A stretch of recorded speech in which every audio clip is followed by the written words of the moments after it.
കിലാത്തൂർ തമിഴ്നാട്. നമ്മൾ നെട്ട കഴിഞ്ഞ് നേരെ വന്നാലേ കിലാത്തൂർ എന്നൊരു സ്ഥലമുണ്ട്. അവിടുത്തെ ബോട്ടിംഗ് ഏരിയയാണ്. ശരിക്കും പറഞ്ഞാൽ ടൂറിസ്റ്റ്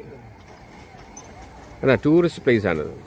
അപ്പോൾ ഇഷ്ടംപോലെ സഞ്ചാരിക്കുന്ന ഞായറാഴ്ചയാണ്. അപ്പോൾ ഇഷ്ടംപോലെ സഞ്ചാരികൾ ഇതാണ് ഈ ടൂറിസ്റ്റ് പ്ലേസ് ഇങ്ങനെ കാണാൻ വന്നിട്ടുണ്ട്. നല്ല രസമാണ് കേട്ടോ ഇവിടെയൊക്കെ കാണാൻ. കിലാത്തൂർ വന്നിട്ട് ഇടത്തോടെ തിരിഞ്ഞാൽ ദാണ്ട് ഈ ബോട്ടിംഗ് റേഞ്ച്. അവിടെ ആണ് ശരിക്കും അതിൻ്റെ ഒറിജിനൽ. നമ്മൾ ഈ സൈഡ് കണ്ടപ്പോൾ ഇടയ്ക്കിൽ ഇങ്ങനെ കയറിയതേ ഉള്ളൂ. അതേ കാണുന്നതാണ് ആ കിലാത്തൂർ സ്പോട്ട്. കിലാത്തൂർ വന്നിട്ട് ഇടത്തോട്ട് പിടിച്ചാൽ ഈ ബോട്ടിംഗ് കാണാം. ഇഷ്ടംപോലെ ആൾക്കാർ തന്നെ ഇങ്ങനെ സഞ്ചരിക്കുന്നുണ്ട്. അടിപൊളി സ്ഥലം. സൂപ്പർ എന്ന് പറഞ്ഞാൽ പോരാ. കിലാത്തൂർ നെട്ടയിൽ നിന്ന് നേരെ പിടിച്ചാൽ മതി. നെട്ടയെന്ന് പറഞ്ഞാൽ നമ്മൾ നെട്ടാന്ന് നേരെ വന്നിട്ട് കളിയിൽ, അതായത് നമ്മൾ തൃപ്പരപ്പിൽ നിന്ന് പോകണ്ട, അവിടെ നാലുംകൂടി ജംഗ്ഷൻ ഉണ്ട്. അവിടെ നിന്ന് വലത്തോട്ട് തിരിഞ്ഞ് നമ്മുടെ കുഴിത്തറ പോകുന്ന റോഡിലാണ് ഈ സംഗതി.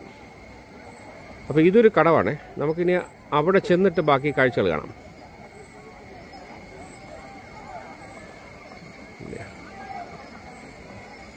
ബാക്കിയൊക്കെ അവിടെ ചെന്ന് പിടിക്കാം. ഓക്കെ.